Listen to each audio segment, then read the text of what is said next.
Kami mengacu pada titipan selaku leluhur kami, baik garapan, tutupan maupun titipan.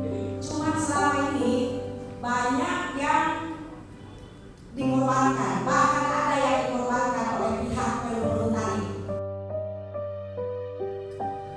Kesepuluhan Citorek memiliki wilayah yang disebut Wongkon Tanah Kesepuluhan.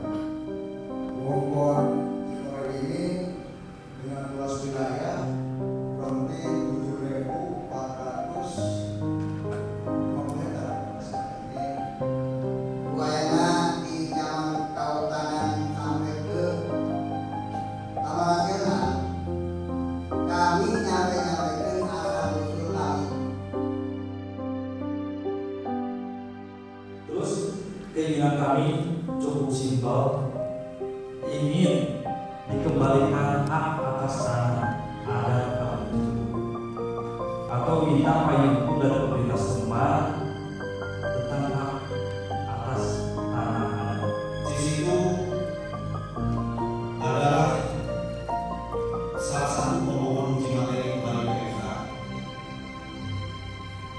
di mana keberadaan Kasepuhan di situ diakui berdasarkan surat keputusan Bupati pada tahun 2010. Tetapi Bapak Ibu sekalian, fakta yang ada PT Alika Tambang bukan melakukan kegiatan rehabilitasi dan reklamasi kawasan, malah mendelegasikan pengelolaan kepada PT Alta Resources anak usaha.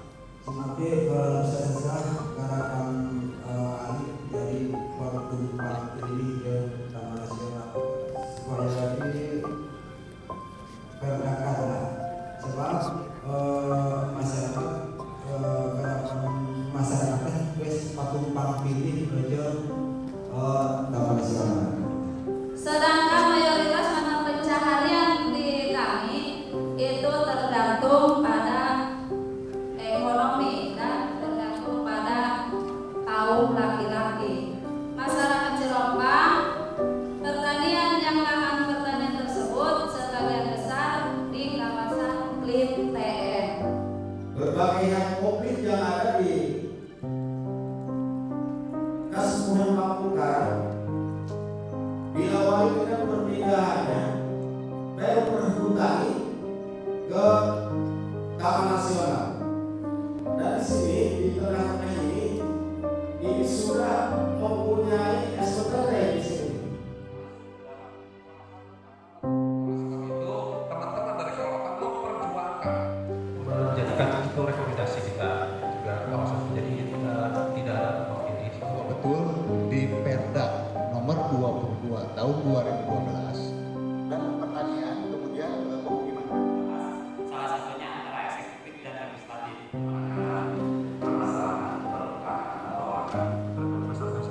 Kita membutuhkan ini kawasan ini untuk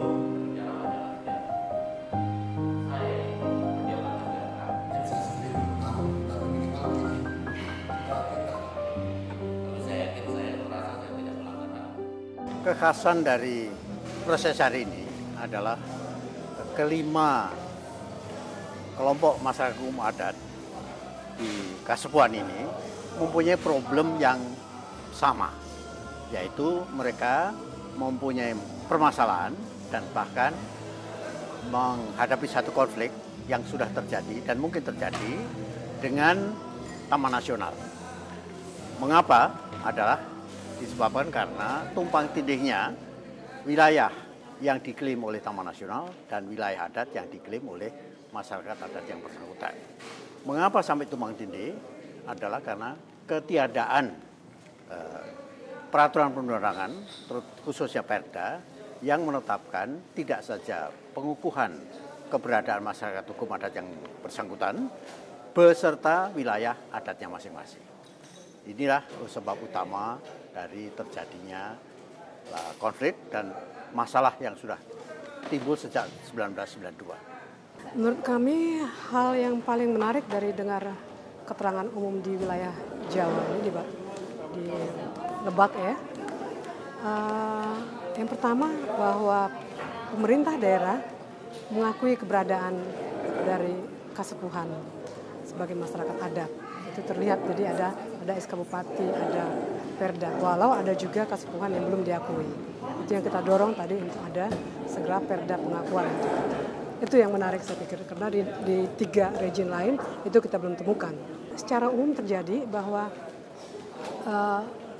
Kementerian Kehutanan mengakui bahwa belum ada mekanisme yang mereka buat untuk memastikan partisipasi perempuan dalam pembuatan kebijakan terkait peralihan fungsi lahan dan hutan adat. Jadi itu belum ada.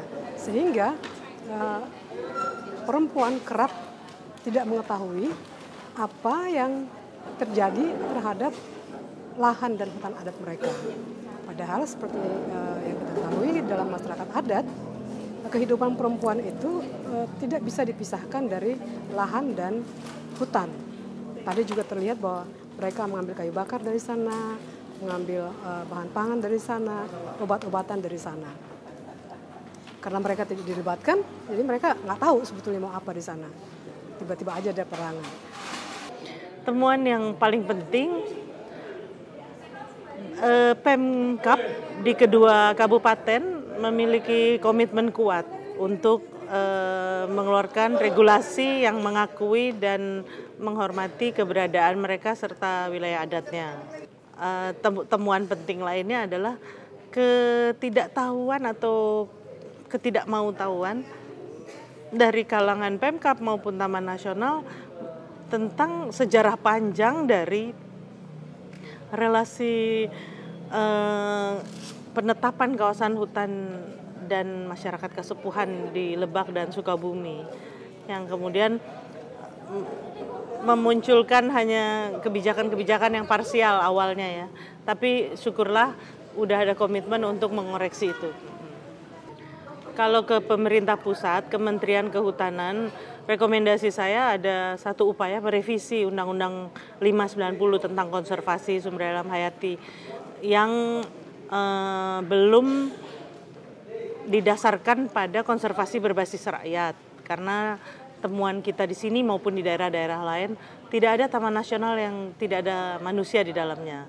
Itu yang pertama. Yang kedua, kepada pihak TNGHS dan juga tentunya taman nasional lain untuk mengembangkan SOP atau standar operasional prosedur tentang bagaimana berelasi dengan masyarakat adat, yang harusnya kemudian disebarluaskan, dilembagakan, bukan hanya menjadi kebiasaan individual gitu, tapi bagaimana sikap Taman Nasional dari kepala balai sampai ke Polhut sampai ke petugasnya semua sama dalam mensikapi masyarakat adat.